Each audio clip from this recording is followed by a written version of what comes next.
I think the whole school system is the old industrial age, where after you left that environment, you went to the factory and you worked at that place for 50 years, which is nothing wrong with my grandparents and great grandparents. Yeah. But for us, especially these generation, the 21st century, and I don't even want to talk about Zuckerberg and the rest of those guys. I just want the understanding that you can create from your phone, bro. Like people are doing movies on their phone, bro. Yeah.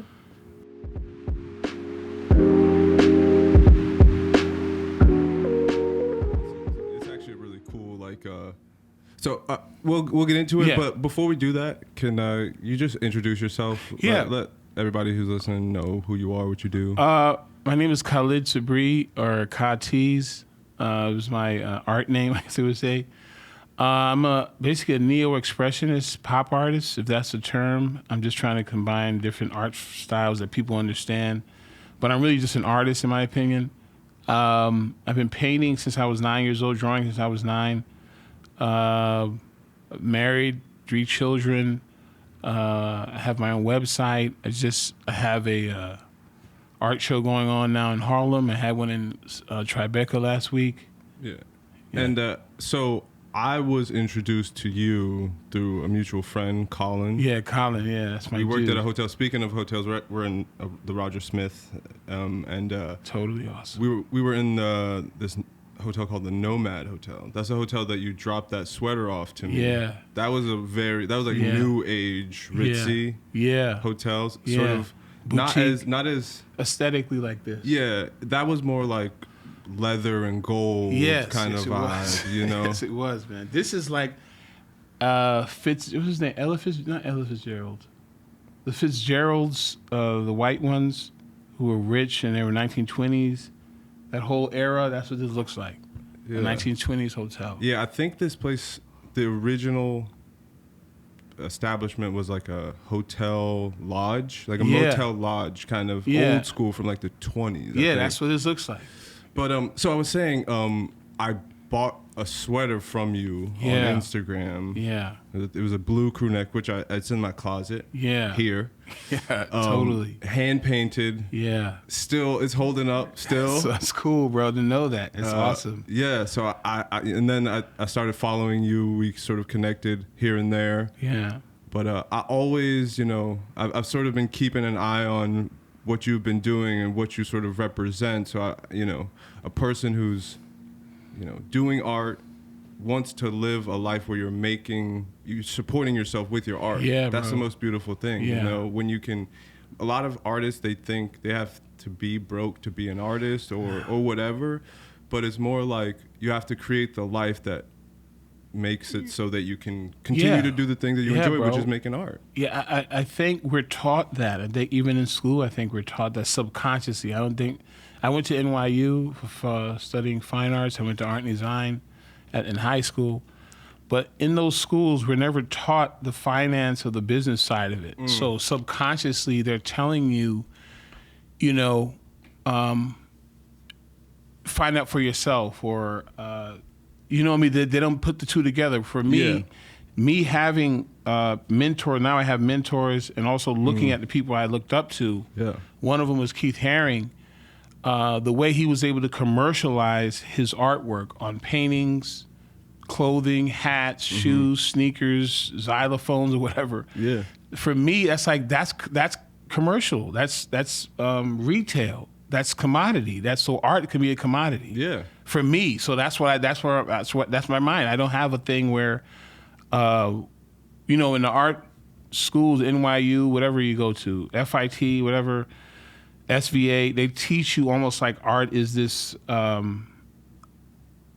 angelic thing that you only do. It's for you, and don't proselytize it or whatever, that kind of garbage. But the person teaching me is a teacher getting paid. You know what I'm trying to say? And it's like, why? Yeah, it's like you're teaching. They're telling you the only way that you can make art is through being a teacher of some sort. Yeah, and that's it's a weird. Unlike being a doctor, unlike being a lawyer, unlike being even a mechanic, you're not. No one's telling us, yeah, you can do this. Yeah. And let me show you. Yeah, this is how you piece those. The blueprint. The blueprint. Yeah. And that's what something you said that was really important is having mentors, especially in very life. You know, teachers are just mentors that you're paying for. You know, if you're going to school, you're right. You know, that's true. So, and they have information, and what you want to do is extract information from them. Yes. And but I think with teachers, I think they're limited to what they can really tell you because it affects whatever that school is. So if it's just like the Board of Education and all this other stuff. You know, we had to take our son out of the school, out of the public education. We were home teaching him because we started noticing certain things that were going against what we were teaching him. Mm-hmm. And one of them was entrepreneurship. You know, they kept saying, so what do you want to be when you get older? It's that same astronaut, you know, doctor thing. Mm-hmm. And we were teaching them, like, just looking at me and his mother, she's a designer, I'm an artist, and we don't fit that image that was being given to them, mm-hmm. to that child. So that child was 5 or 6 years old at that time. And one of them was like, you know, so what do you want to be? And to me, it's kind of like, why can't you be an artist or create your own wealth without working for someone? Exactly. That should be fundamental. Yeah. And they almost, it seems like they're not teaching you that on purpose. Yes. Because it's easier. Yes. And that's my point. What I'm saying is, it's like fast food, or it's like getting like a prefab house. It's something that's just not tailored to you. That house might not be designed, you know, with every... You're right. So you have to sort of tailor this. You're right. And I think the whole school system is the old industrial age where after you left that environment, you went to the factory and you worked at that place for 50 years, which is nothing wrong with my grandparents and great-grandparents. Yeah.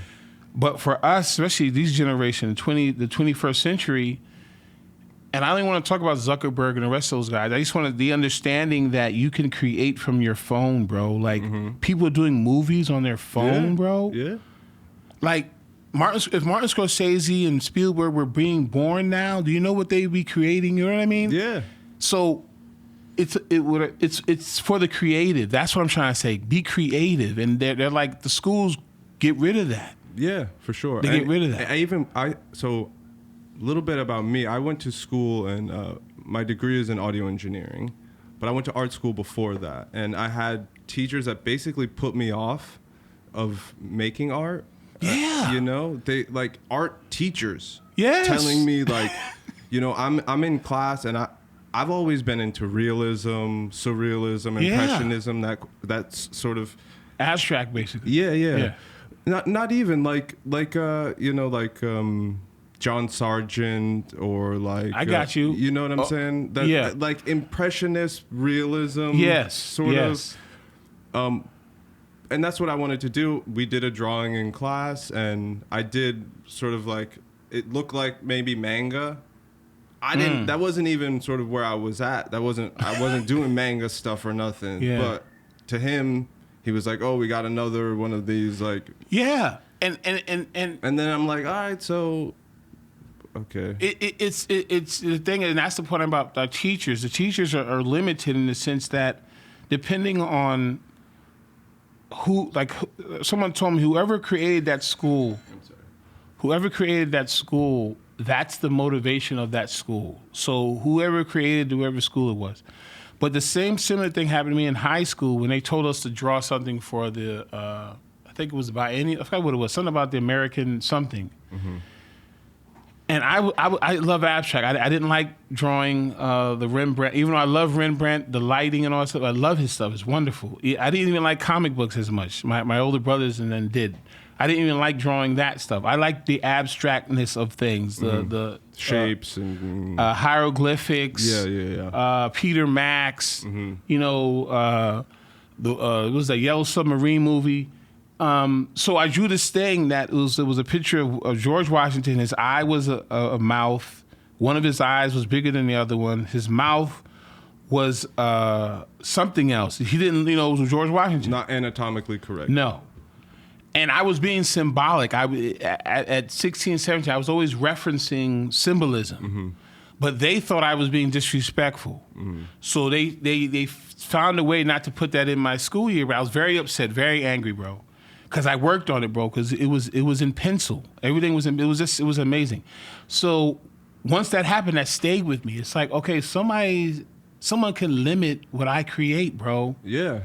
But once you break through that and say, oh, wait, that teacher is like a teacher and I'm out in the world making real art. Bro, there's a difference. I mean, for me, I'm not taking away from teachers. I just think, again, like I said, who does that teacher who does that teacher work for? That's the problem. Yeah.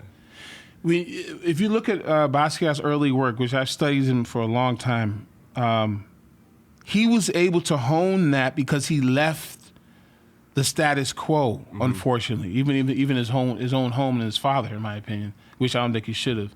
His father should have helped him. But anyway, Basquiat was able to create his lane because he left the normal environment, so-called normal environment, and create his own.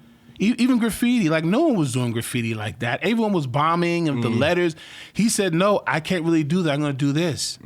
And so, can you call him a graffiti artist? I don't know. I don't know if they even call him that. Yeah. But he didn't care. Yeah. Because even in that graffiti stance, there's a whole structure to that. Yeah. The graffiti artists I'm talking to, there's a structure. There's a way you do it. And all this kind of talk to this guy named Crash. He was telling me there's a way it's all done, and they all encourage each other. Now, what if you don't fit in that environment? You have to create your own environment. Yeah. And that's what I teach my children. If you don't see it, make it. You know what I mean? Yeah. And this thing about America, the good part of America. Yeah. Not do whatever you want, but you create your own situation, bro. Yeah. And especially right now, it's so mad. This is why the playing field is just leveled and you can see everything. I talk to some parents, bro, and it's like, you're only doing that with your children because your parents did that with you. You're not even thinking about the possibilities, bro. Exactly. And then you're concerned about when you come to these, families have these gatherings or dinner parties or whatever, and you want to say, my son's 10 years old studying to be a doctor. And it's like, that doesn't matter anymore, bro. Like not to deplenish doctors or lawyers or dentists, but look at none of them went to college, bro, or finished. Zuckerberg, all of them, bro. Exactly, and so I think like one of my ideas is that as a kid, we're sort of art is left in our adolescence. Yes, Picasso said that. Picasso me and Picasso share a birthday. Wow, he's one of my major inspirations. He's incredible artist, but at a certain age in life, they sort of say like art is something that you do as a hobby, but math, reading, writing, those are all things that you have to know and you build that skill. So when you're 10 and you draw something, maybe someone says it looks bad, or you stop at that point, and then when you start at 20 or 30, you're at that where you were when you were 10, but you have to sort of think of it as I can build that. And so since this whole art school thing, I've now like studied like painting, like Rembrandt, lighting, and I do that stuff and I really enjoy it, and I can see how that negatively affected me, but I got past that and I said like, this guy is whatever. Well, I mean, that's the thing where I met one of my mentors, Patrick. His name is Patrick. On the streets of Soho, a black guy who had his paintings on the wall, and I just got fired, I believe, somewhere. I don't think I was fired. Anyway, I ran up to him and I said, like, how do you do this? It wasn't even clear. He just drops a lot of knowledge on me, man. I kept going back to him. And one of the things he said was, listen, you have to there is no blueprint. There really is. Whatever fits you, do what you got to do. So that opened my mind even more. And then when I stepped back and watched him sell on the streets, bro, little paintings for $40. And he was doing it for a while where I'm like, how is he doing this? But he told me he was a lawyer before. And he left the law profession, because that wasn't what he wanted to do. He wanted to be an artist since he was little, like you're saying. I have a cousin that draws. She doodles all the time in her art, in her law environment. So what do you really want to do? Yeah. Like, why are you doodling? You know what I'm trying to say? It's just like an artist who really wants to be a doctor. Like, Go be a doctor. Yeah, and like a lot of creative people, if you're sort of born with some special, I think I was reading Malcolm Gladwell. Yes, I love that man. And he's talking about, you know, if you're talented, you get special attention. But that's not necessarily a path to success. No. You know, sometimes you have to work. You know, you're not the most naturally gifted, but if you work harder, you're gonna surpass that talent sooner than you think. The example it's just these three people, and there's three different sports: tennis, basketball, and golf. And whenever anyone in the world, when you say tennis, your first thought is Serena. Why? Because she perfected that craft. Mm-hmm. You forgot all about what's her face from the 70s, McEnroe, on this planet Earth. Mm-hmm. When you say basketball, you say Jordan. That's just the way it is, because he perfected something that was before him. But when you look at his story, yeah, exactly, you understand he kept perfecting, and what ultimately was he wanted to hit the acknowledgement of his father that he gave to his other brother. So then he took that as, no, I'm going to be the best. Yeah. I'm going to be the best. It was a bad why. The why was bad, but the result was good. Yeah. And what was the other one? Golf. Tiger Woods. There's no other word. and think about all those African American people. Just think about that. Those were all those sports even before we're all white. All of them. Uh-huh. What happens when you keep a person? Someone used the example. You pull someone. You know, you have a rubber band. Pull it all the way back to its fullest. To the end, yep. You let go, they become ahead, and that's what happened with us as a people. We were kept away from things for so long that when we get involved with it, we surpass it. Mm-hmm. You can't push someone far, far, far. It's like a rubber band. Yeah.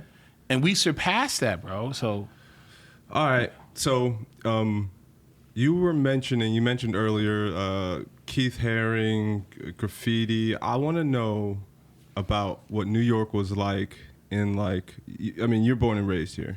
Yep. Harlem, right? Yep.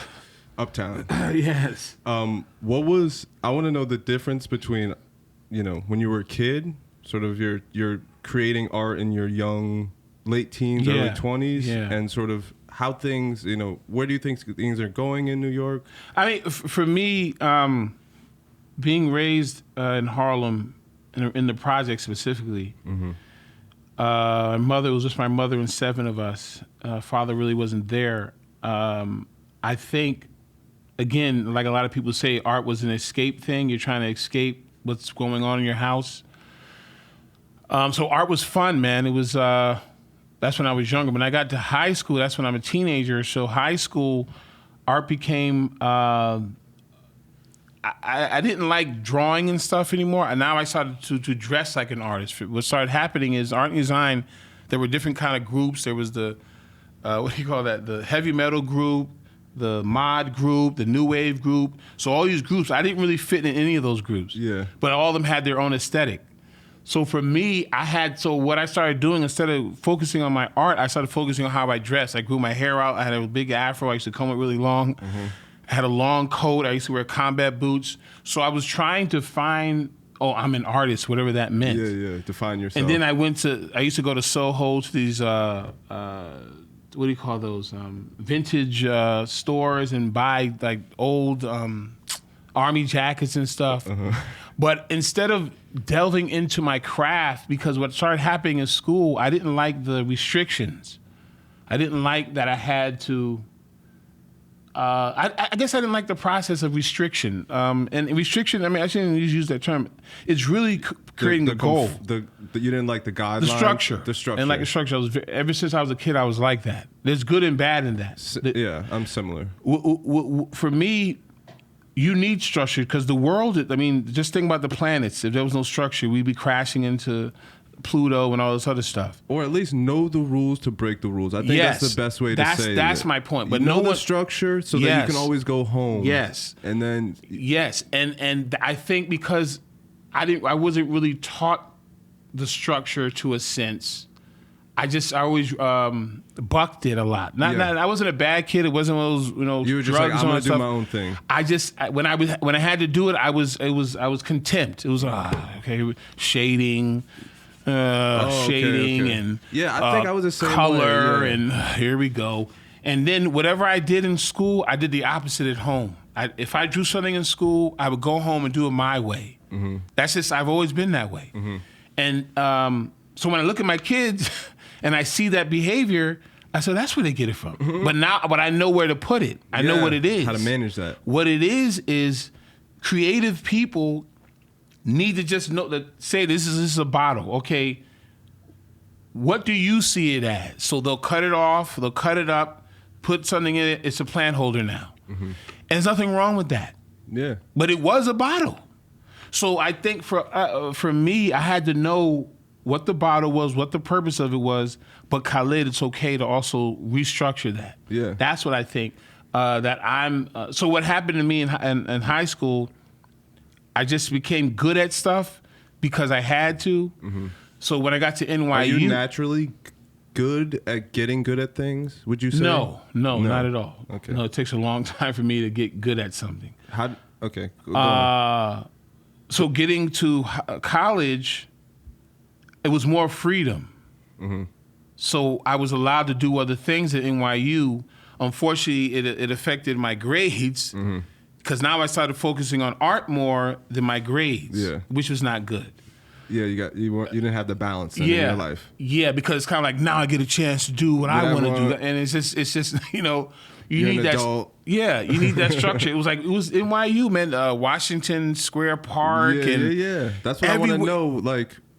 For me, it was. So you were going to school there. I was going to school. You were seeing there. everything that was happening. Yeah, man. I saw a lot of crazy stuff. I saw artists on the streets. I saw musicians. I just saw rappers. Similar vibe to what it is now. It's COVID now, but I mean, like, yeah, yes, it's similar. It's just like everyone goes there. Yes, everyone. Yes, and that Anybody. and. There was a hip hop element. There was that underground hip hop element with Mos Def and them would be. I didn't see all that. I didn't really see all out of that. But friends I knew would go there and see. There would be what do you call that? What do you call it? Ciphers where they would be spitting and all that kind of stuff. Yeah. And then there would be a rock band on the other side. And then there was a jazz guy. They had the jazz clubs. Skaters. Yeah, the skateboard kids. So. All these ideas, that's what drove me there. Mm-hmm. That's why I was so happy to go to NYU. It was like an idea I was trying to see. Mm-hmm.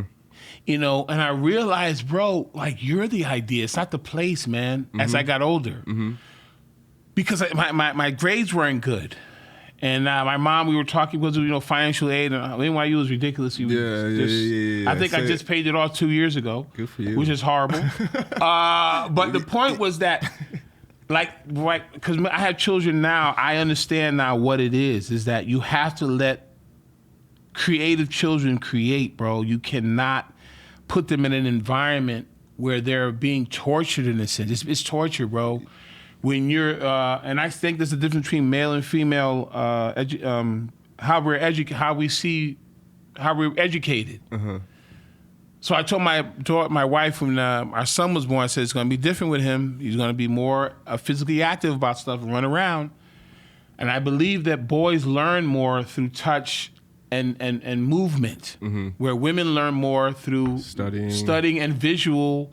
And not visual so much, but listening, and they could sit for a long time to get an understanding of something. Where boys have to get involved in it. Yeah. What do you mean? This is what is that? Bang it on something. Break it in half. Half of our house is destroyed at this point. When I was a kid, I used to take apart my remote control cars to see how they worked, and then half the time I wouldn't be able to get them working, but then at a point I'm like, all right. It's the what is behind that. Yeah. What's behind that? Yeah. What is behind that?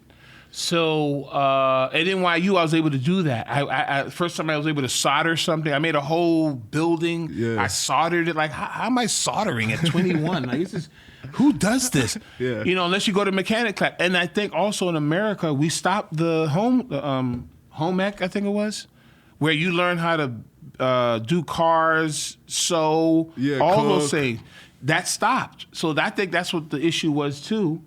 I think I came around the time where all that was stopping. So you were just sort of like, go for it, like Yeah, figure it man. out, Yeah, figure out man. how to. That's for me. That's the worst part about when I look back at my education, college and high school, was like most of the stuff that I was taught is not relevant to me to this day. Yes. It's either incorrect or I don't use it. Like I've used Pythagorean theorem a few times.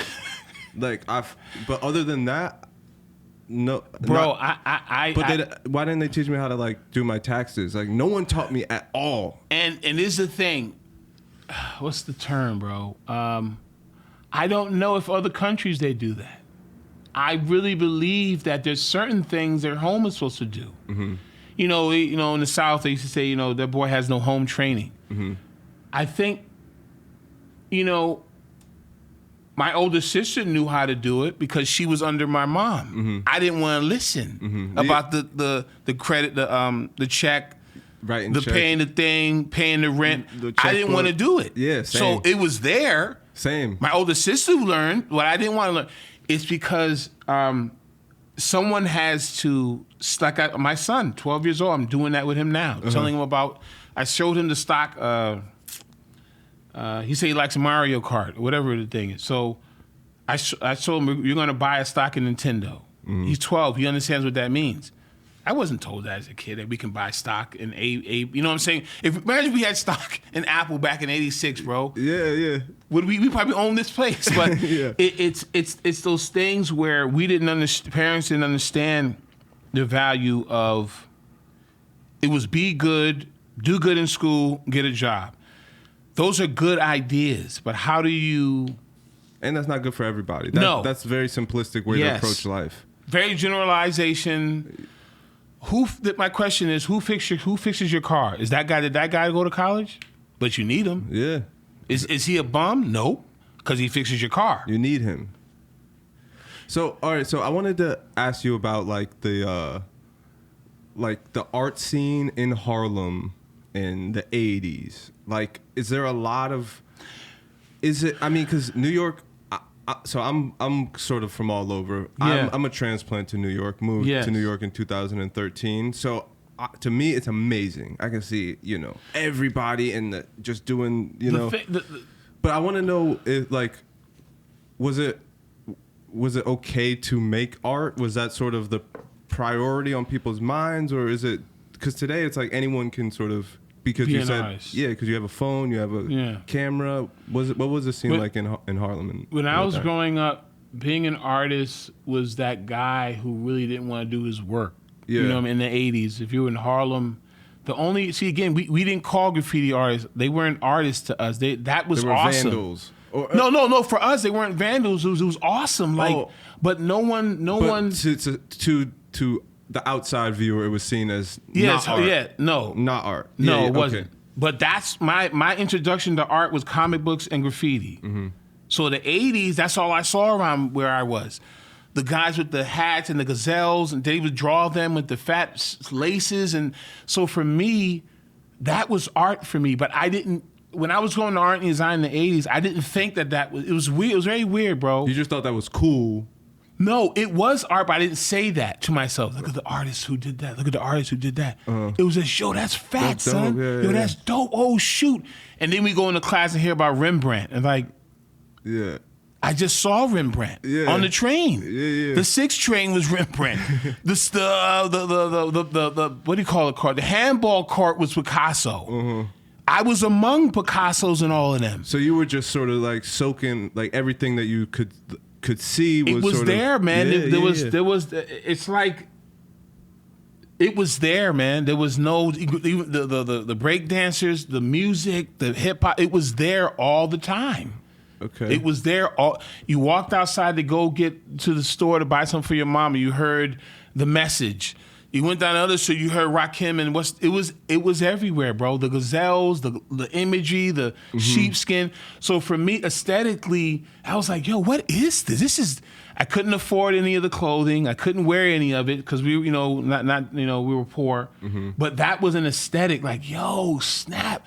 what are those gazelles? Or like, and you could fake rock that if you get but you could do it in your own way. That's the other thing about, you take that and flip that, and you like, I'm just gonna make this. Well, for me, and I think that's what. But that probably wasn't accepted. No, at that time. In Harlem again. You were laughed at if you didn't. If you couldn't afford it, you were laughed at. So that's what for me. That's why I did the whole other thing.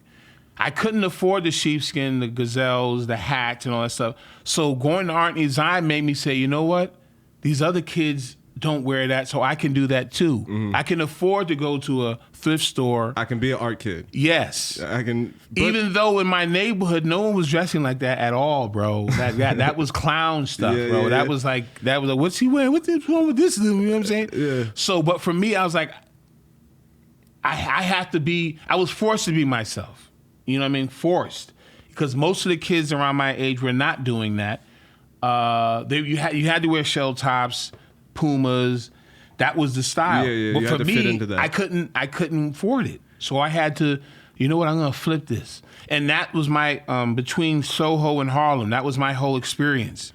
And those are two totally different places, bro. So from my experience, I like to travel. I'm sort of nomadic. And so I come into each place as like, oh, this is a whole new thing. It has a whole new pros and cons. So I really like to observe. And coming to New York was like, it was like you could go to places like the Lower East Side, East Village, Washington Square Park, and see like, or Soho, and see all that culture. And it's just like everyone there. But at the same time, just like every other place, there's some level of conformity within groups and communities. I think that's human. I think it's human behavior. Yeah, and I don't think there's anything wrong with that. As I get older, one thing. Just sliding your chair over. As I get older, I realize that you have to create. This is one again. I look at all these other. You have to create what you want to see. So, me reading certain books. And looking at Warhol documentaries, so Andy Warhol created this person that really wasn't him. Mm-hmm. He created those other people around him, so he created this thing. It didn't exist, never happened. He put on a wig, he did all these other things. So now he became Andy Warhol, this thing. His name is really Warholian. I think it's Warholia. Was he Polish Andrew or something? Warholia, I think it is. But anyway, so he created this persona. So for me, now as I get older, I had to create the environment that you wanted to be in. That I wanted to be in. Yeah. And that's what art is. Yeah. Fundamentally. And that's what, one of my main things is like the art that I create, the pictures, whatever I do, that's a byproduct of me living a creative life. That's physical. That's like money in the bank, or that's something that you can see like if you reorganize your room in a nice way, you know, that's just, and like, your closet looks nice and all that. That's all part of, being an artist and being creative. Yeah. So like, it's not just in the fact of you're making art. You are making art if you're wanting to sell it, but being creative is beyond that. Yes, it's like that's why I like the term they started using, to be a creative. Yeah. Which is it's still in English. You really can't say it that way, but the point is that you're constantly building something. You can't say you're a creator. That sounds like a little too arrogant. Yeah. I don't. I mean, that's what you are in English. I mean, but anyway, the point of what I'm saying is, this things that's been happening in Kanye in the last 6 years. I'm not going to get into that, but we can get into it. I'm a Kanye stan. Yeah, I mean, for me, he's created this thing. So now, everywhere on the planet, you're either wearing Jordans or Yeezys. That he did that, bro. Yeah, it's like. And so for me, I'm looking at it from that stance. What did he do? What was his movement? Yeah. He came out as a producer, but he had a bigger vision. Mm-hmm. He didn't tell everybody because people laughed at him. Yeah. But he did all those things he said in his first album, to good or bad. Yeah. Anyway, people listening, you know what I'm talking about. So, but he had a vision. You know what? Okay. That's what I'm gonna do. And he's a true creative. That's the, like he went to school for it too, bro. But like to create something that's like, he's the true like definition of a person who's solely made himself off of his creativity. Obviously he's not the only example, but he's the type of person that's like, you've seen the progression, and I know how sort of mentally deranged artists can be. I've known plenty of people that would say the same thing that he's saying, but he's creating great art. And for me, that's the most important thing. If you're looking at him from the perspective of, is he giving me great art? I mean, for me, I remember before Kanye, no one could ever top a Primo beat or a Dilla joint. Dilla, Primo, or Pete Rock. Uh-huh. There was like, when you bring any of those beats up, I go way back whenever it came up. But when Ye just did stuff, bro, like the soul samples. The thing is, I could be on here for all day talking about Ye's production. Oh man, we might have started a whole new podcast, bro. It's. I mean, as a creative, because for me, I was into Prince at an early age, at 11, 12. I was into Prince. Still, his creativity, bro. Just the drum patterns, the music. Me and my younger brother used to stay up late at night to listen to stuff that Prince did that wasn't on the radio. I didn't care about the content because I couldn't listen to certain things in my house because of religious, house. I grew up in a Muslim household. My mother was Muslim. We're all Muslim, so I couldn't listen to certain things when my mother was around. But I was listening to the drum patterns, the guitar, the lyrics, the sped up words. So as a early on, music affected my artwork. I remember drawing Prince at 12 in Art Design, and just to say like, yeah, I'm cool like this guy. That's how cool I am. I'm attaching myself to him. Yes, bro. And it's because the younger you are, that's what you do. Yeah. You attach yourself, and then it's like, you know what? I don't need it anymore. I'm gonna keep 10% of what I thought I wanted from that. When you can, and I don't know if it's the same, but I hope people understand from what I'm trying to say.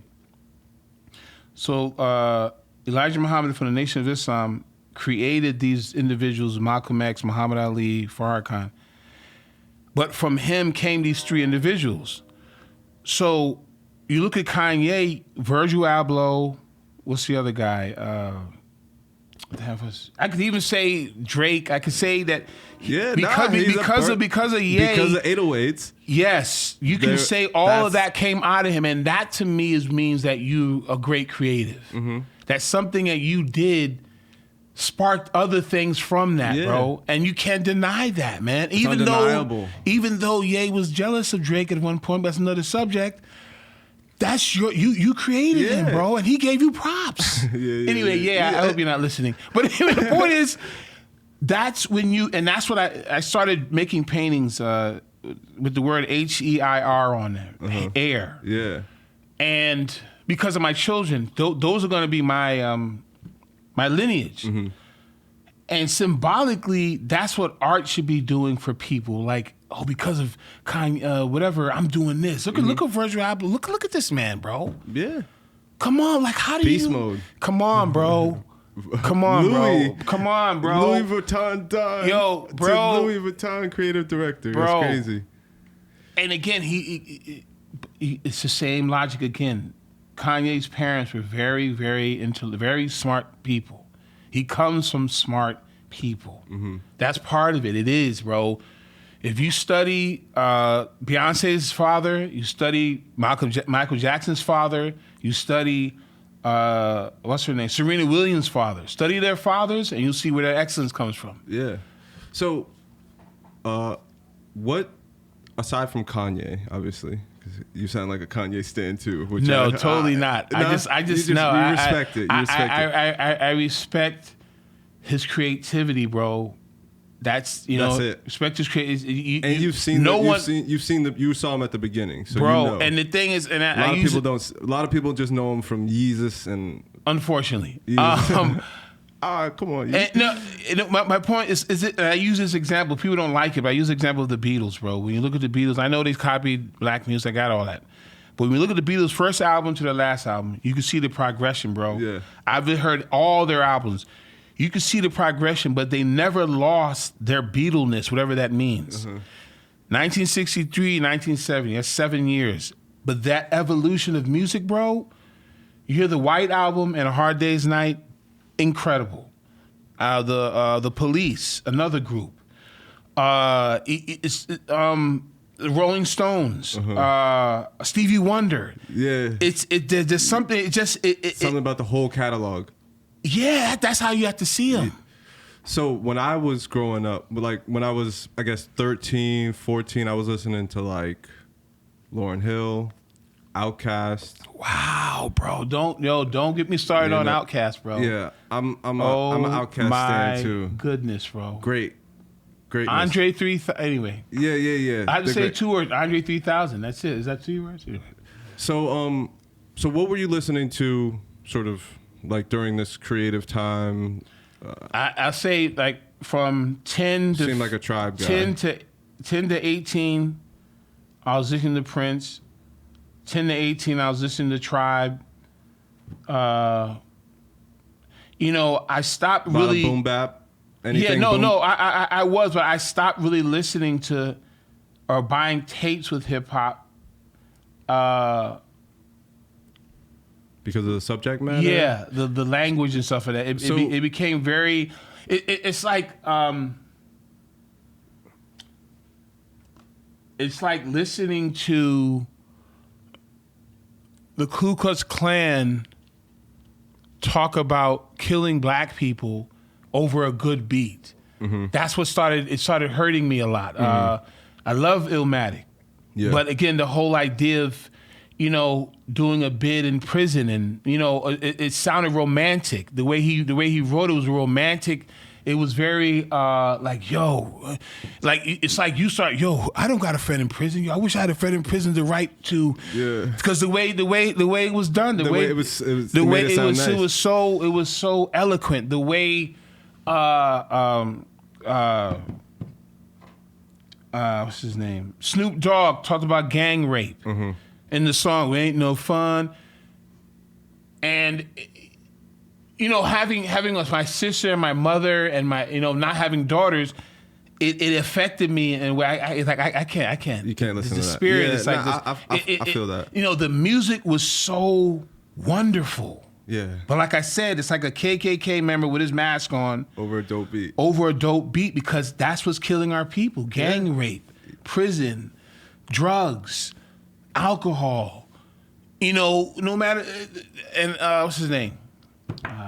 Kendrick. I love Kendrick. He did the song about drinking too much because he said he had an alcohol problem. Really? Yeah, the song... Drank? Yeah. You see how incredible that is? Drink up, drank. You know what I'm saying?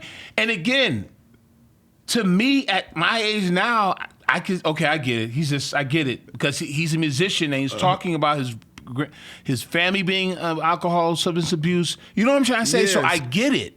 But for my 12-year-old to hear him talk, drank up.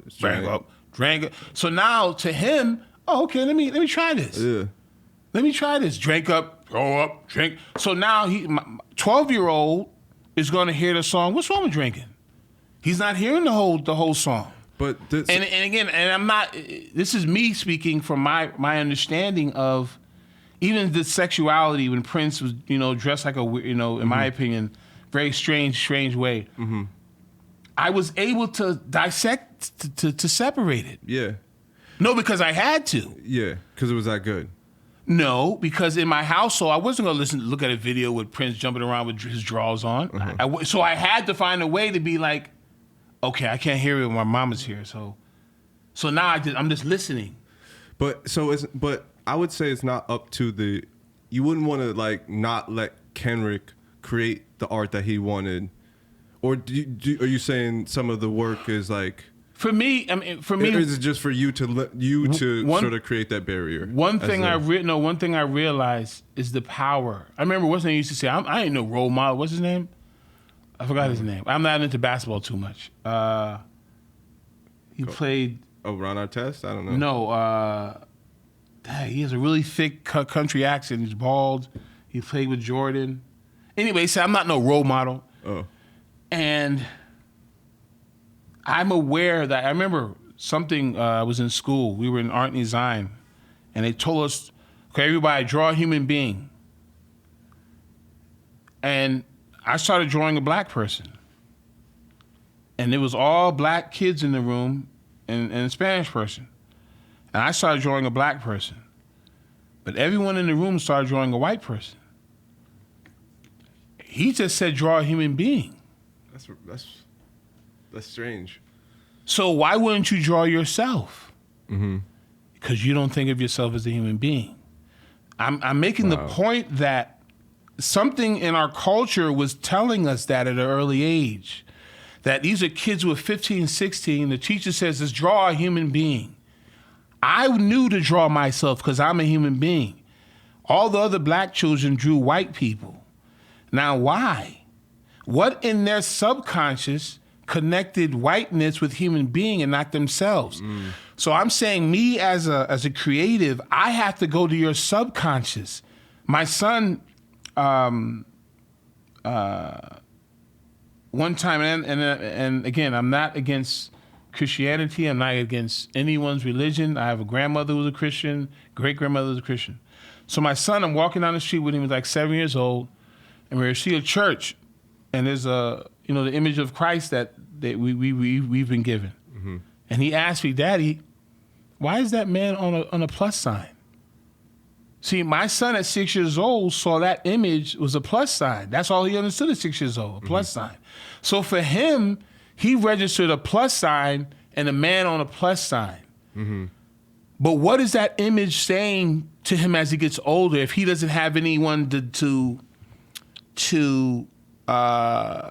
educate him or tell him what that sign, the symbol represents, is? Yeah. You see how people are tearing down stuff with Robert E. Lee and all this kind of stuff?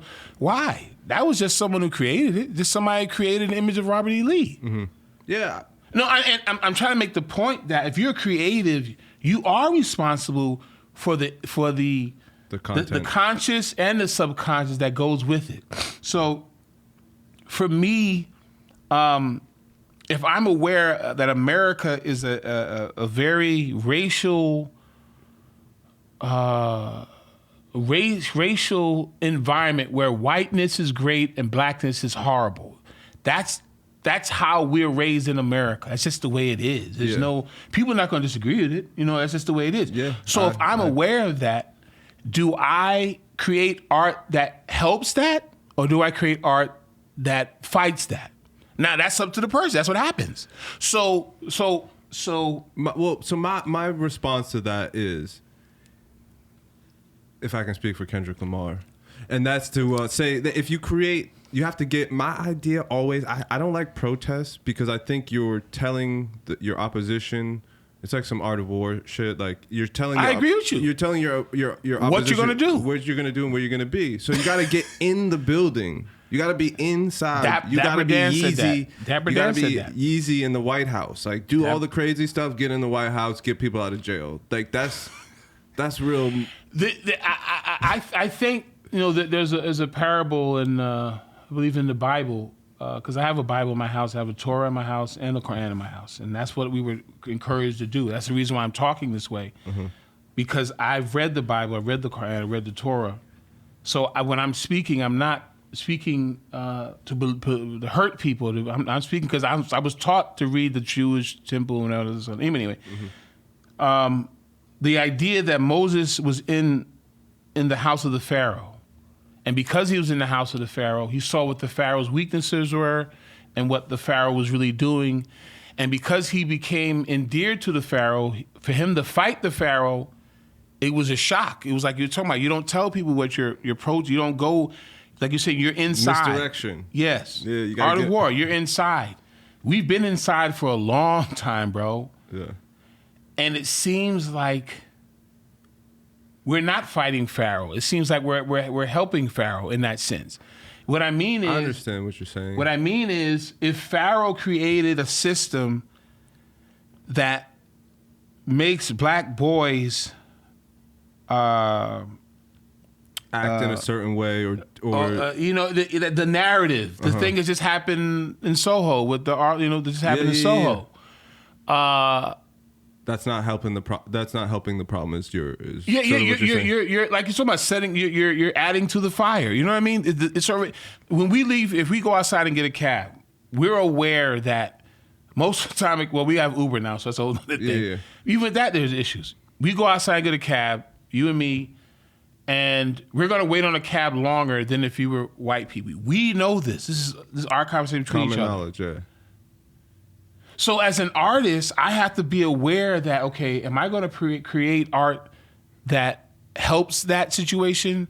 So I'm going to create art that says, yes, we are big, black, and ugly. Like, but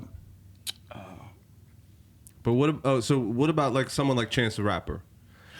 Chance the Rapper, that's what I'm saying. He tried to do that. He tried to be the positive, and he just... It didn't come off right. I'll say this, bro, and I'll say this. That's why you're talking about talent, bro. My point is it's not about that. It's talent, bro. Common has talent, but you ever see this dude Common spit, bro? Yeah. Common has talent. Tribe Called Quest had talent, but they also De La Soul had talent. But they had the means to create. He had Common working with Dilla, like Tribe, D'Angelo. I get your point, but my point is... It was stars aligning, but yeah, okay. They had talent. Yeah, agreed. Again, if you had no talent, you're not helping. You know what I'm saying? But if you Black Thought, bro, come on. I can name. But those are like unicorns. Those are like, obviously they're the best at what they do. But the Roots, they had a band. The Roots was doing the band, hip hop band thing way before everybody. He logged hours. And I never really got into them. I wasn't a diehard fan, but I respect him. But I'm talking about Black Thought. For me, I never, like, when I say I never. When you go into all my tapes, into the drum. No, I just never bought it. Like, if I don't buy your tape, we're not really into you, bro. Like back in the day.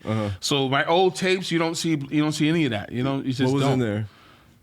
You're getting Tribe, De La. You're talking about Pete. So you said you went outside of the hip hop space. Yeah. So with the hip hop space, earlier before that, I was always endeared to other kind of music. We would play Frank Sinatra and different things in the house. I love Frank Elvis Sinatra. Presley, all those 1940s characters and all that stuff, and show tunes and all that. So Led Zeppelin, I would hear that. It wasn't like, what the hell is this? We just liked music. So as I got older, that's another thing that attracted me to my wife was that she liked Depeche Mode and U2 and all those so-called white bands. They were just awesome. I mean, you can't deny awesomeness. Yeah. What's his name? Cheers for Fears. There's nothing. Tell me you're not gonna sing when Shout comes on. It's impossible. Yeah. Wham! Culture Club. Pause. I'm joking. But the point is, these guys had talent. They had talent. I specifically remember, like, when I was a kid singing, like, Culture Club. I had no idea what it was. Bro, this dude said he studied, he wanted to be a white version of Smokey Robinson. And he was.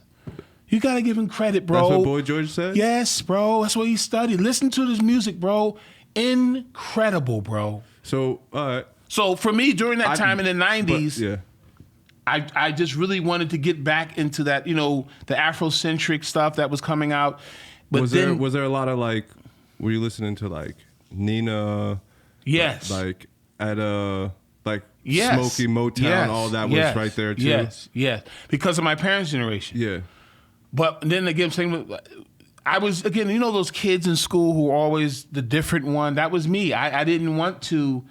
if everyone was into hip hop, I was into new wave. If they were into new wave, I'd go to hip hop. I just didn't want to be that guy. I didn't want to be, here comes hip hop guy. I didn't want to be that guy, bro. And I'm still not that guy. So, because what happens, especially as an artist, I know what he's going to do. Yeah. Look, I know what he's going to do. That's what Kanye, I guess, was trying to do.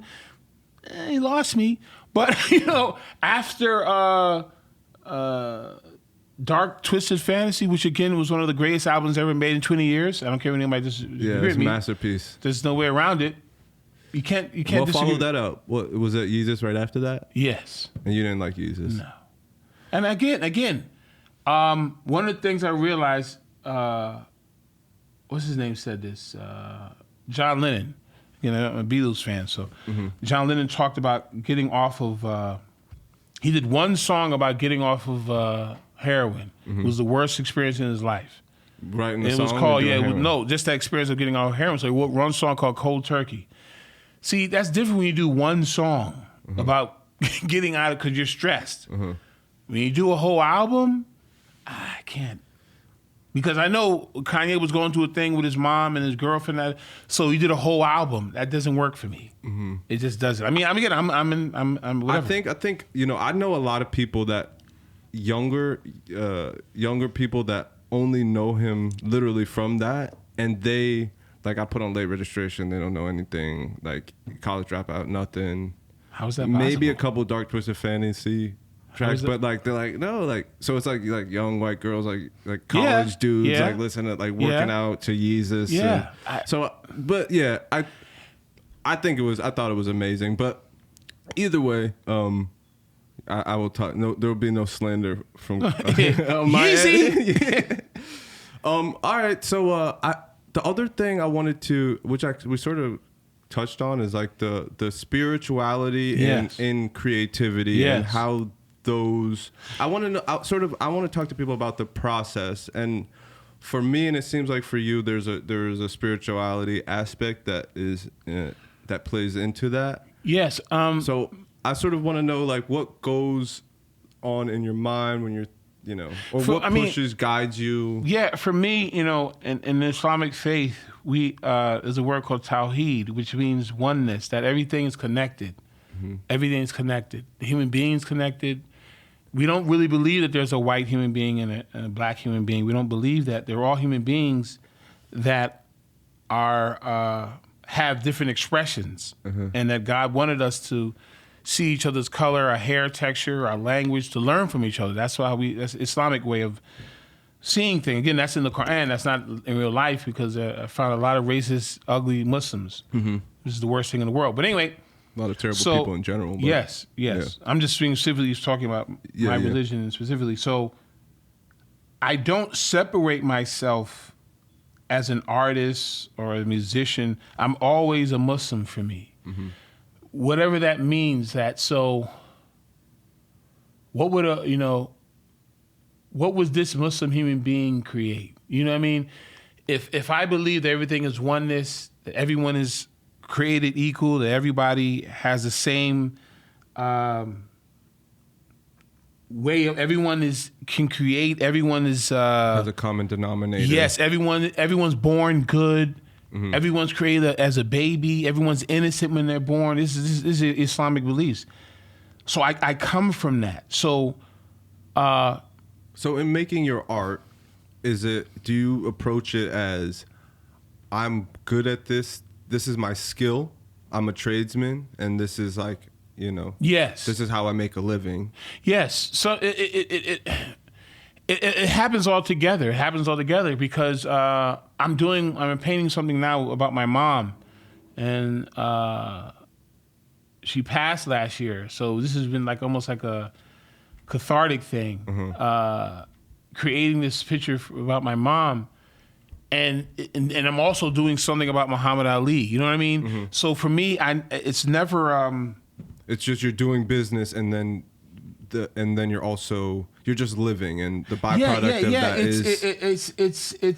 it's expression, bro. And I hope to keep that up. I don't want to be the deadline guy. You know what I mean? You say you're gonna make a cup today. That guy. Yeah, that's terrible. You want to be your own boss. Because it affects your artwork. Yeah. It affects your artwork. So that's why some things I don't do. I don't do certain shows. I don't do certain things because if it's not what I want it to be done, I'm not going to do it, even if there's money involved. So for me, it's just, waking up in the morning because you pray early in the morning around sun and dusk. The sun's coming out. After that, sunrise. Yeah, sunrise. After that, that's the beginning of the day. So whatever comes to my mind, and that's the hardest thing for me, because they said most artists you have to have this thing that you keep doing. You look at Kehinde Wiley. You look at what's his name? Kehinde Wiley. He does the paint. On the body. Yeah, no, it looks like they're drawn in the Renaissance, African Americans drawn in Renaissance style. Okay. And he does like the huge realism. Yes. Giant. So now when you hear Kehinde, you think about Kehinde Wiley, that's what you think. Mm-hmm. And for me, I don't want to be that. Yeah. Same thing with Keith Haring. Uh-huh. I don't want to just keep doing. I don't want to keep doing that. Yeah, you want to keep expressing yourself in new ways. So, but in the art world, there's no one that does that. Mm-hmm. Cy Twombly didn't do, like Rembrandt. I think Picasso was able to do it after a long time, like from this blue phase and blah, blah, blah. But the way it is now, people want this one thing. So I painted a picture of Franklin from the Peanuts. Mm-hmm. And I'm talking about how art kills us. And the name of the piece is, does art kill you? Does fashion, no, how fashion kills you. How does fashion kill you? It says good question. GQ says for good question. Mm-hmm. And I drew two crosses in his eyes. And you know how Cause does it? Yeah. Yep. So, but it's supposed to represent a child who is dead to himself because he's into Gucci and all these other things. So it's a symbolic thing. Mm-hmm. But another lady looked at it and said, why is his eyes like, is he dying? And so it said, no, it's symbolic of so and so. That's kind of cruel. That kind of like, okay, whatever. Mm-hmm. Are you going to buy the piece? So it depends on what's going on, man. Sometimes I draw stuff because of like George Floyd happened. Mm-hmm. I'm not a reactive person. I'm more a response. There's a difference between being reactive and being responding. Mm-hmm. From what I'm picking up, it's sort of like that's just the skill that you know how to express yourself in. Yes. For the ideas, you're not a poet. I mean, no. You're not, these are the skills that you've acquired. Yes. And this is not the only way, but one of the way that you know how to express yourself the best. Yes. Like you're not going to see Prince, even though Prince was good at basketball, but that's not his expression. Yeah. You know what I mean? It said he was very good. It was sort of maybe in a hobby, not in a way that he was like you're not going to sell the piece that you're making for your mom, but you'll sell all your other pieces. Well, so I know I might sell the piece for my mom. Okay. It was no. It was because. But what I'm saying is, him playing basketball. Yeah, I see how you made that connection. Because him playing basketball helped him could do his artwork. Yeah, you know what I'm trying to say? Yeah. I mean, do his creativity. But what we saw was his music. That was what he was selling. Yes, because that's what he said. No, he said, I think music, I walk music, this is music. It happens to me, like I know today when I go home, something in here is gonna it just happens to me. I wake up in the morning and I have all these ideas and my wife gets irritated sometimes. That's why I have like a sheet of paper next to my bed. Mm-hmm. These ideas keep coming, bro. And now I understand people like Michael Jackson, Jordan. There's this stuff that comes to you, bro. And I have like a whole bunch of pieces of paper, bro. And it just happens. I'm not even thinking about it. And the problem with that is, not a problem, the situation with that is, in the artist situation, they don't pay per people to do that. You don't get paid to do that. Yeah. Meaning that I might have an idea about a cup today and tomorrow I have an idea about a lion. They can't promote that. A gallery can't promote that. Mm-hmm. Because you're not that guy. You're not the cup guy. Mm-hmm. You know what I'm trying to say? Yeah. You have to have some sort of. You have to build up to being the cup guy. Yes. You can't just come in with a cup and you're the cup guy. Yes, but what I'm saying is that the gallery comes in there and says, okay, we have a cup guy, we have an elephant guy, we have a shirt guy. Mm-hmm. I'm all those guys. But they don't want all the guy. They want the guy specifically in that specialty. Yes, and I don't like that. It's like I'm stunted in that way. You know what I mean? But there's a balance because if someone's willing to pay, one of my pieces in Harlem is worth $19,000. I don't know if I told this, but anyway. So because it's a 4-year-old painting, because it's about Harlem, and it was the first time I used words in one of my paintings. So I'm bringing value to it. That's my value. That's what I'm saying it is. Mm-hmm. And I had this discussion with another artist. You have to put value to your creativity. You, the person doing it. Totally agreed. Just like the guy, you know how they, whoever put the wallpaper in here, however long it took for him to do it, how much it cost, and his skill, his expertise. If I see bubbles and stuff like that, see, that's taken off from the value. You know what I'm trying to say? Yeah. So, but that person did it all, and you look at it. I'm gonna give him, and he's a certain way with it. He's coming. Yeah. We got the bill. Come check, on, bro. Sign here. Come on, bro. Credit. You gotta. That's be like how that. I learned in reference to art. I was telling this other artist that you have to be. Yeah, that's $10,000. Yeah. What's the problem? Yeah. I don't see, and I'm not going to argue with you. Depending on where I am, I'm not going to argue. It's different if it's I'll pay $7,000. That's different. Uh-huh. But you say $10,000, I only got $100. Sorry. Yeah. And to be at that point, you had to be get a lot of no's. People who didn't buy your stuff. Yeah. So, but just getting back to about creativity, yeah, for me, I create every day, bro. Something's coming to my brain, man. So you're always inspired. Yes, bro. You're always inspired. Yes, bro. I like that. And I don't know if it's inspired.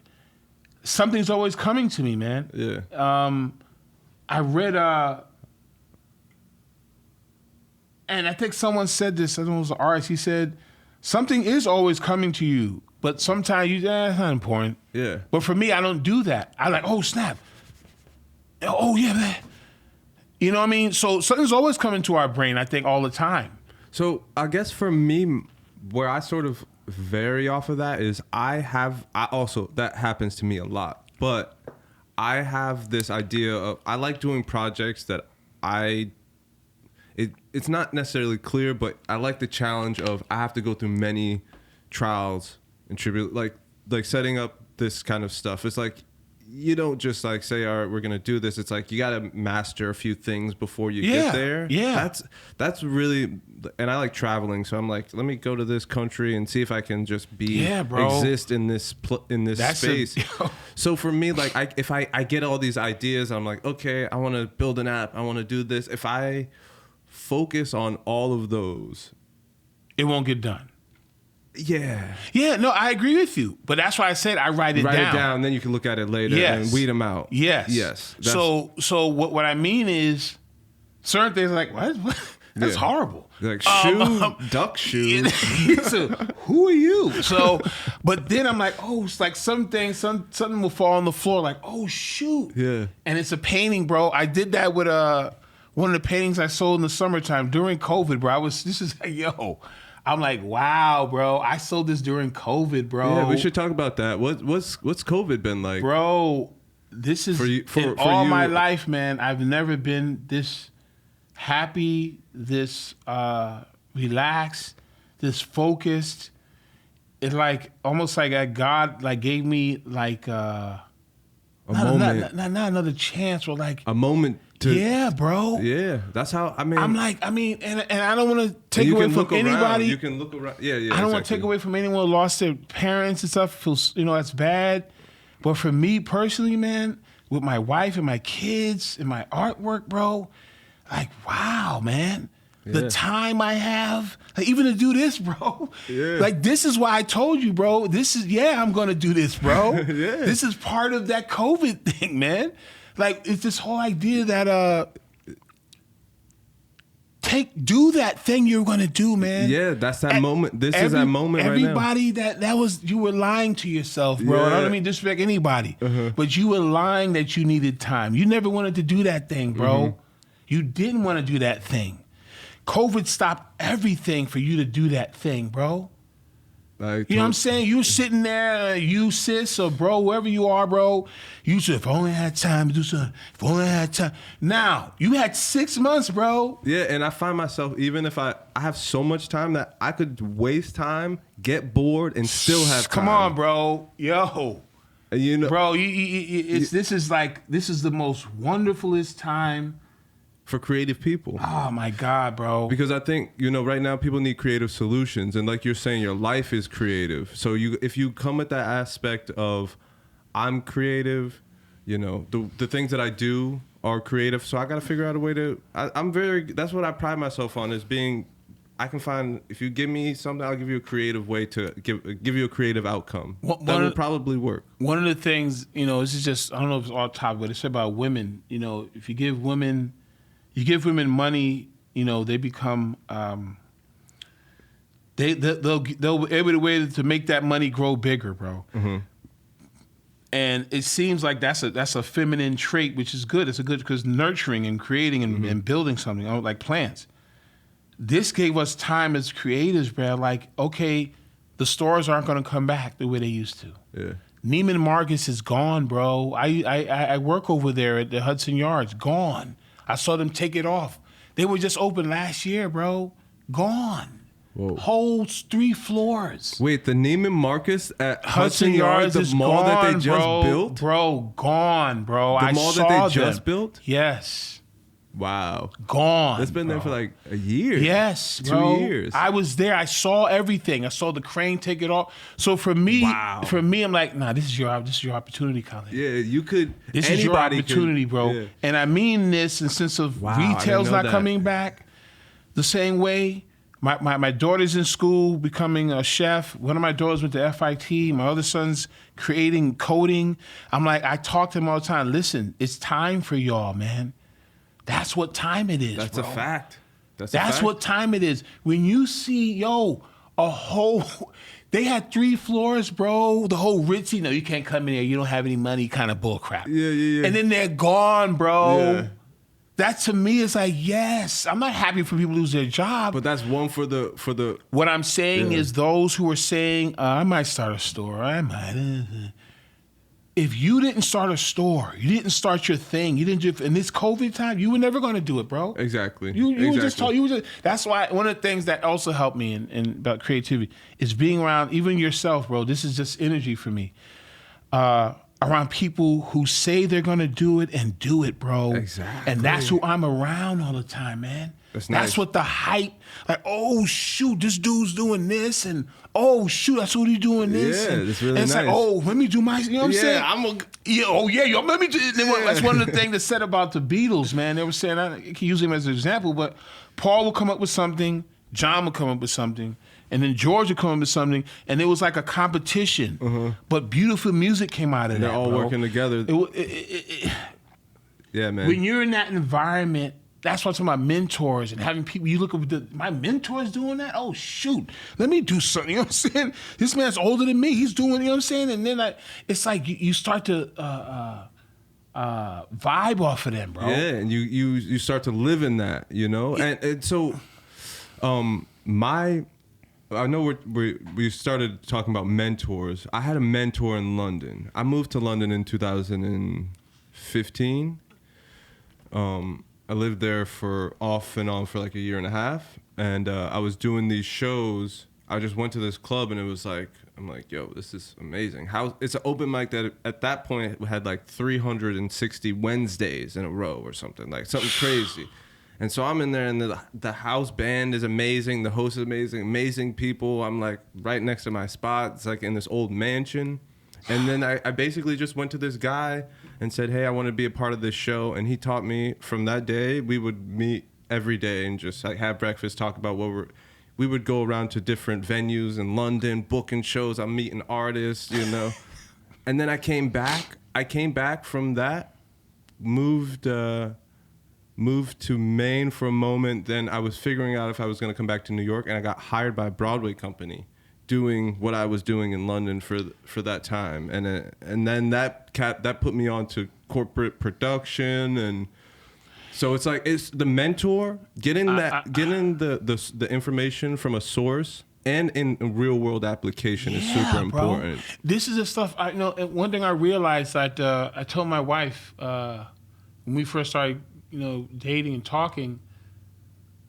I said I always wanted to play guitar since I was little. You know what I mean? Since I was little. And now I have my daughter, my youngest daughter, she's playing. She's playing guitar, bro. Like, so it went from me to them. Yeah. Which is awesome. But the point is that one of the things that, again, I also studied musicians. So John Coltrane, another, this on a whole nother level, bro. Yeah. Bro, like, they have to do a movie about that man. Anyway, so John Coltrane, one of the things Coltrane started doing was, one of the things he did that he used to sleep with his saxophone. So for me, I was like, what? And every time he got up, something came to his mind, and he'd write it down. I'm not doing that. I'm not sleeping with my paint, so mess up that whole thing. But the point is that he you gotta be close to it. Yes, with his creativity. And another thing he did was that he always was around younger musicians. Mm-hmm. So he never thought he was the man, ever. Mm-hmm. Even though he is and was the man, mm-hmm. he never said that to himself. I'm the best. I don't need nobody else. He would always put himself around younger musicians. So that inspired him. Yeah. Like, what's what you doing? Let me hear that. Okay, let me. So then he would go home and, because that younger person saw something different. Probably was inspired by him. Yes, bro. It's like a feedback loop. So being a mentor, having a mentor, and also being a mentee, I think they say you have to be a mentor and have a mentee, they said, in order to be successful. But my mentors, I'm going into their environments. One of them is Heath Gallery in Harlem. He bought his brownstone a long time ago and made the bottom of it his gallery because they wouldn't accept him as a black artist in Soho and all that shit. You know what I'm saying? Yeah. So for me, when you see that, it's like, oh, okay. Okay, you have to. So you can do that. Yeah, bro. That's the thing. You see, you can do that, and I'm here seeing it.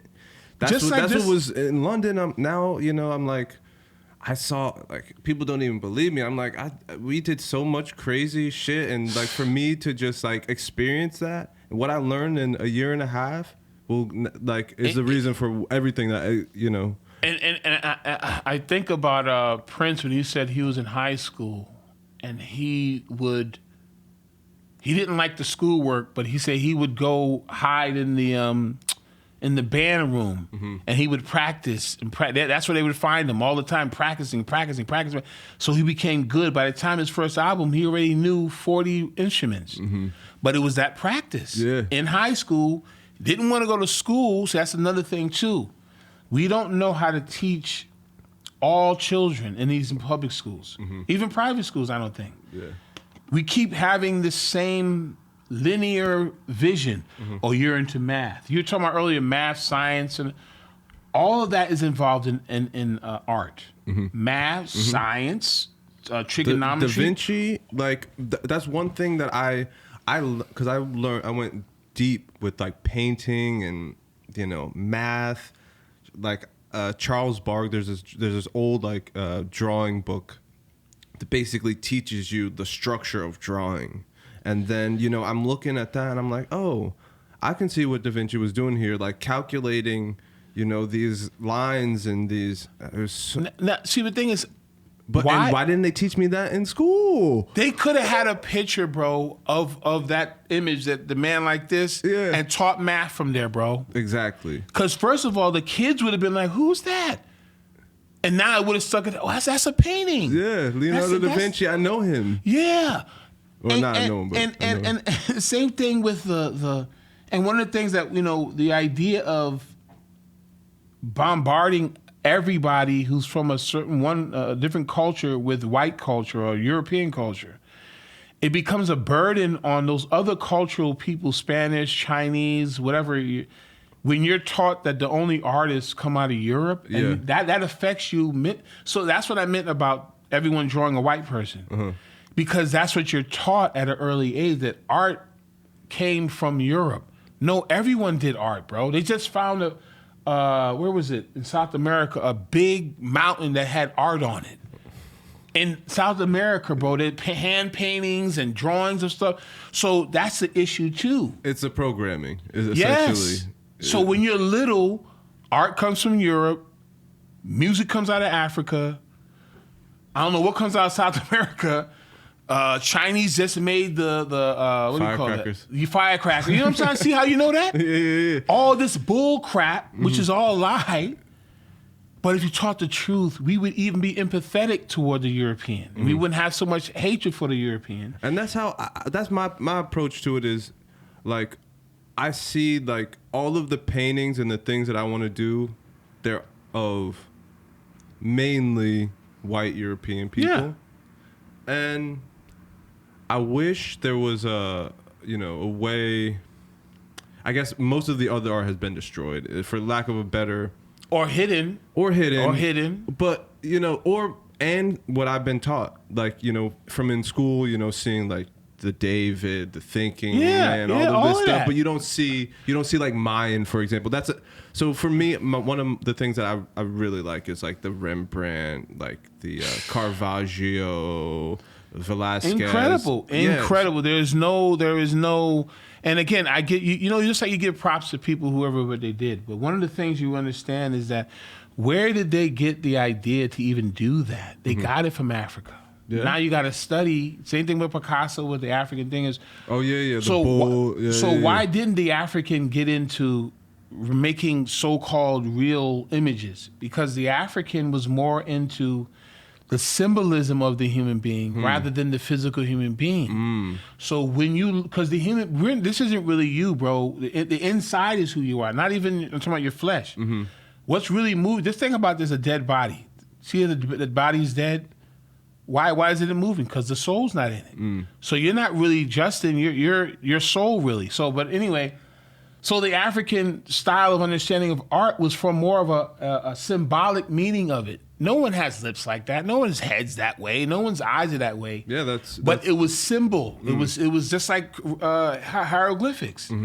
I used to see where their feet were all like this, and we're like, "What is that? Why is it? Why aren't their feet correctly?" And when we were growing up, they said they didn't understand math. Egyptians didn't understand math. Yeah. Are you serious? Yeah. That you can't draw a perspective. They didn't understand perspective, so they drew their hands and feet this way. I'm like, that makes no sense. How are you drawing people like this, but you build a pyramid? Yeah. So again, it affects you when you understand value, human value, and what value is. And now that's what I meant about creating stuff that affects that. I can't sit down with my child and open up a book of art and it starts in Europe. I can't do that. I can't. It's a disrespect to him and his father and his father's father. Yeah. So I have to start in Africa. If these all people started in Africa, that's what they said. So I would go to Africa and look at what the Ibu tribe and the Fulani and what they did in South Africa and all those other countries.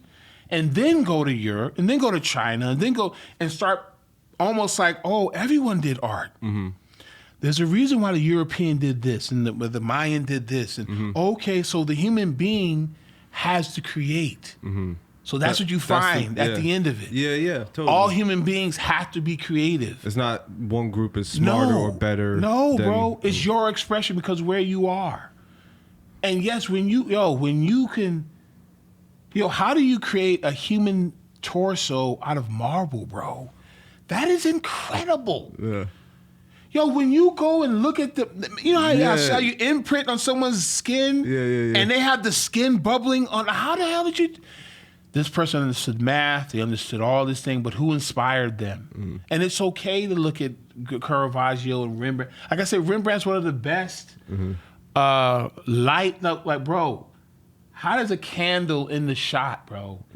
And it's just incredible, bro. Right in the dude's face. Yeah, man. Yeah. That's incredible. It's 90% black. Come on, man. Come on, bro. But again, I thought about that because in Europe, that was their issue, light and dark. The sun wasn't up all the time where they were. You know what I mean? So a person in that environment would think that way. But think about people always in the sun. What would you create? You create stuff that the sun created, the plant life, and you would see, oh wow, plants are like us. So symbolism of so and so. You know what I mean? So, creativity, man, is it's a human trait. In my opinion. Amazing, man. So, I think we can end on that. That's a good spot to end on. Yeah, creativity is a human trait. Do you have any upcoming shows? Anything you want to promote? Your website? I know. Well, my website www.kha not slash. What's the word? Dash. Yeah. KHA-TEES.com. KhaTees.com. A lot of awesome paintings. I have one of my sweatshirts on.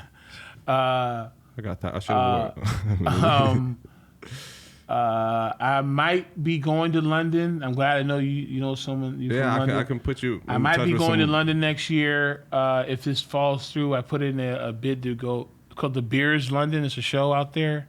Okay. They just told me to submit some work. See, I might have The Beers, the jewelry. No, beer. BEER. Not The Beers, but BEER, like beers. It's a gallery out there, I believe. So we'll see what happens. Probably a lot of galleries. Yeah. Yeah, man, just don't. I'll say this about the young people. You know, you have to listen to what your parents say. You have to. There's no way around it.